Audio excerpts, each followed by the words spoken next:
All right, guys, let's look at lesson 2, which is energy changes in chemical reactions review. Okay, remember delta H is the heat of reaction. That's the amount of heat energy lost or gained in a reaction. The heat of reaction is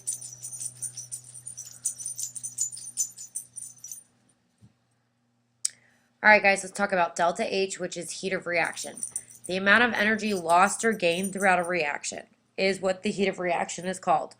Heat of reaction is calculated when you take the heat of your products minus the heat of reactions. So I want you to think delta H enthalpy is what it's technically called. H stands for heat. So there are types of chemical reactions. We've already talked about this, so this should be a review.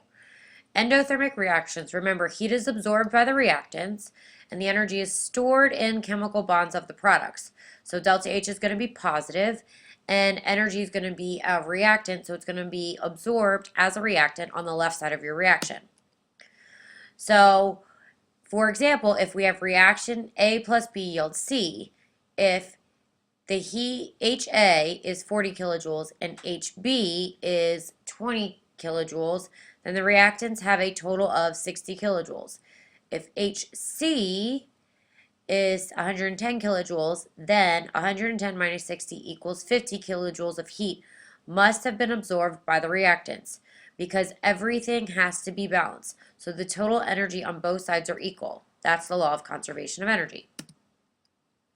So when we look from table I in our reference packet, remember delta H values are based on molar quantities represented in the equations. A minus sign indicates an exothermic reaction. So the plus sign is going to indicate that energy was absorbed and the reaction was endothermic. So exothermic reactions, heat is released as a product, delta H is negative, it's a more stable reaction and it happens spontaneously. It means it happens automatically, you don't need to do anything to it. So let's look at this. H plus B yields C plus D plus energy. Energy is going to be released as a product, so it's going to be on the right-hand side of your reaction. So let's look at an example. Reaction A plus B yields reaction C. So if the heat of A is 60 kilojoules and the heat of B is 40 kilojoules, then the reactants have a total of 100 kilojoules of heat. If the heat of product C is 30 kilojoules, and we know that 100 minus 30 is going to equal 70, 70 joules of heat must have been released as a product. So if we were to rewrite this, we'd put 70 kilojoules of heat on the right-hand side. Remember, the total of both energies on the left and on the right have to be equal. That's where we get the law of conservation of energy from.